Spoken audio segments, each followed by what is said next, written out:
Support for this podcast and the following message come from Discover. Get a credit scorecard with your FICO credit score, which is used by 90% of top lenders. It's available to everyone for free, even if you're not a customer. Learn more at discover.com/credit scorecard. Limitations apply.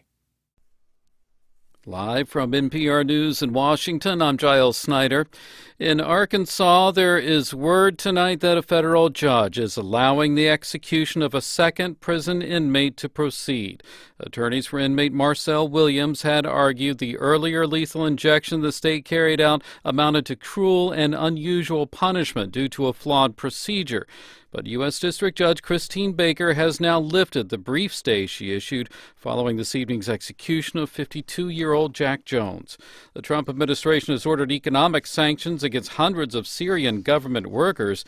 NPR's Scott Horsley reports the move comes in response to a deadly chemical weapons attack earlier this month. The sanctions apply to 271 employees in Syria's so-called Scientific Studies and Research Center. The arm of the regime the administration says is responsible for developing chemical weapons.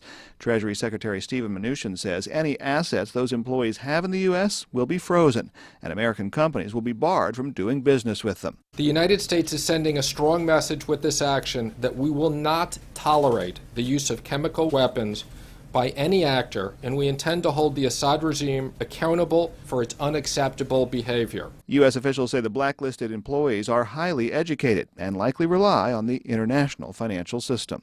Scott Horsley, NPR News, the White House. A nuclear-powered U.S. submarine is paying a port call in South Korea amid tensions with rival North Korea. The USS Michigan has arrived in Busan as the USS Carl Vinson Carrier Strike Group makes its way to the Korean peninsula. There are concerns that North Korea may mark Tuesday's anniversary of the founding of its military with a missile launch or a nuclear test. At the White House earlier, President Trump spoke with the Chinese president and called for tougher United Nations sanctions. Anti-Semitic incidents have surged in the U.S. in recent months. As NPR's Tovia Smith reports, the Anti-Defamation League says the number of acts rose 34% in 2016 and spiked even more dramatically in the first quarter of this year. The group says assaults, bullying, threats, and vandalism targeting Jews in the first 3 months this year jumped 86% from last year. Part of that were the 160 bomb threats called into Jewish institutions, as it turns out, most allegedly from an Israeli-American teenager. But even besides that, the Anti-Defamation League's Jonathan Greenblatt says the increase has been alarming. The extremists feel emboldened in this current environment. And a minority of anti-Semites and bigots are capitalizing on the climate to threaten and terrorize people because of their faith. President Trump has been criticized for not strongly condemning such incidents until February, when he called it horrible and a very sad reminder of the hate and prejudice that remains. Tovia Smith, NPR News. On Wall Street, stocks up in Monday trading. The Dow finished 216 points to the positive. This is NPR News. President Trump seems to be backing off his demand that lawmakers include funding for his border wall and spending legislation Congress must pass to avert a government shutdown this weekend.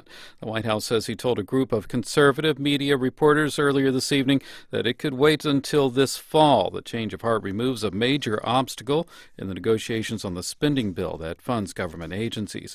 Family and friends of former New England Patriots player Aaron Hernandez gathered for a private funeral in his hometown of Bristol, Connecticut today. Earlier, Hernandez's family had requested copies of 3 alleged suicide notes. As Cassandra Basler, member station WSHU, reports. A judge ordered the release of the letters shortly before the funeral on Bristol's Main Street. Aaron Hernandez's mother and brother made a brief media appearance afterwards in front of the funeral home with Hernandez's lawyers. One of those lawyers is Ron Sullivan. The family wishes to say goodbye to Aaron in privacy. They love him and they miss him. Sullivan refused to take questions about the contents of Hernandez's letters. The former NFL star was found hanged in his prison cell last week while serving a life sentence for a 2013 murder.